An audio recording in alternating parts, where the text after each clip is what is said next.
ED విచారణకు Delhi CM Kejriwal దూరంగా ఉంటున్నారు. నేడు విచారణకు ఆయన హాజరు కావడం లేదంటూ ఆ పార్టీ మరోసారి స్పష్టం చేసింది. ఈడీ అంశం కోర్టు పరిధిలో ఉన్నందున హాజరు కావడం లేదంటూ చెప్పారు. మార్చి 16న రౌస్ అవెన్యూ కోర్టులో విచారణ ఉందని తెలిపారు. రోజు సమన్లు పంపే బదులు కోర్టు నిర్ణయం కోసం ఈడీ వేచి చూడాలని సూచించారు. తాము ఇండియా కూటమిని విడిచిపెట్టమని స్పష్టం చేశారు. మోదీ సర్కార్ ఇలాంటి ఒత్తిడి చేయకూడదని కోరారు.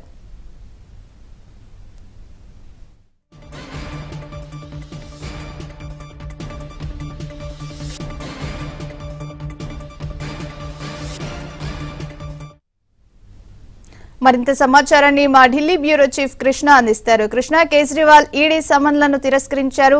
ఇప్పుడే విచారణకు రాను, కోర్టు ఇచ్చే ఆదేశాల వరకు వేచి చూడాలంటూ కూడా చెప్పినట్టు తెలుస్తుంది. దీనికి సంబంధించిన అప్డేట్స్ ఏంటి? ప్రియాంక, ఢిల్లీ సీఎం అరవింద్ కేజ్రీవాల్ ఈడీ విచారణకు హాజరు కావటం లేదు. ఈ మేరకు ఈడీకి కూడా ఆయన ఒక లేఖ రాశారు. ఈడీ అంశం ప్రస్తుతం కోర్టు పరిధిలో ఉంది. రౌస్ అవెన్యూ కోర్టులో ఈ నెల మార్చి 16న ఈ యొక్క విచారణ కూడా జరుగుతుంది. కాబట్టి ఈడీ సమన్లు పంపే బదులు ఈడీ కోర్టు నిర్ణయం కోసం వేచి ఉండటం మంచిది. మేము ఇండియా కూటమిని విడిచిపెట్టాం. అంటే ఇండియా కూటమి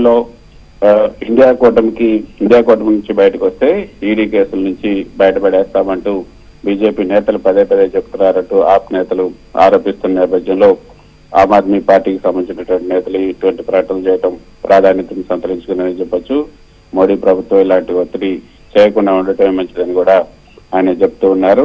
అయితే మొత్తానికి గత ఏడాది నవంబర్ 2వ తేదీ నుంచి ఇప్పటి వరకు కూడా వరుసగా 7 సార్లు ఈడీ నోటీస్ ఇచ్చింది. కానీ సిబిఐ విచారణకు హాజరైనటువంటి కేజ్రీవాల్ ఈడీ విచారణకు మాత్రం వరుసగా డుమ్మా కొడుతున్నారు.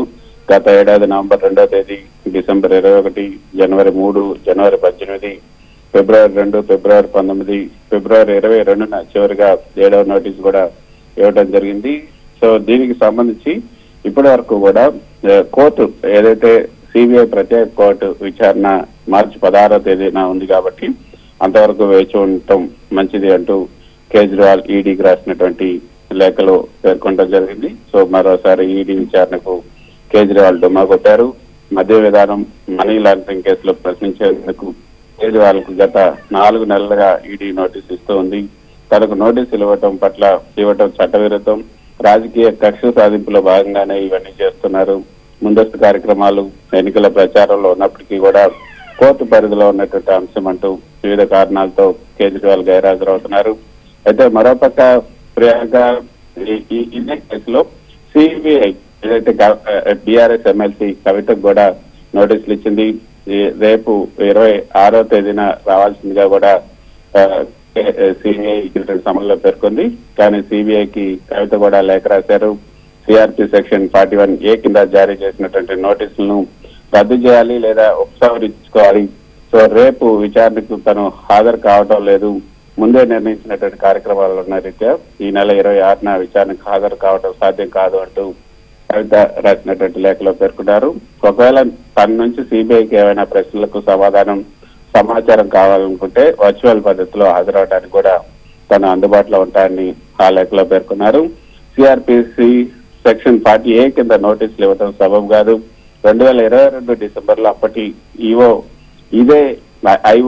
ఇదే తరహా నోటీసును సెక్షన్ 160 కింద ఇచ్చారు. గతంలో జారీ చేసినటువంటి సెక్షన్ 160 నోటీసును ప్రస్తుత సెక్షన్ 41A నోటీసు పూర్తి విరుద్ధంగా ఉంది. కాబట్టి సెక్షన్ 41A కింద ఎందుకు ఏ పరిస్థితుల్లో నోటీసు ఇచ్చారో కూడా స్పష్టత ఇవ్వాల్సినటువంటి అవసరం ఉంది అని ఆ లేఖలో పేర్కొన్నారు.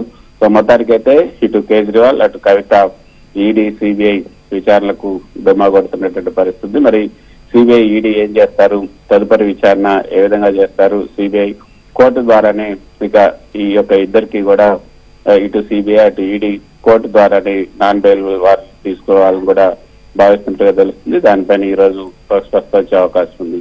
Priyanka, right, thank you Krishna.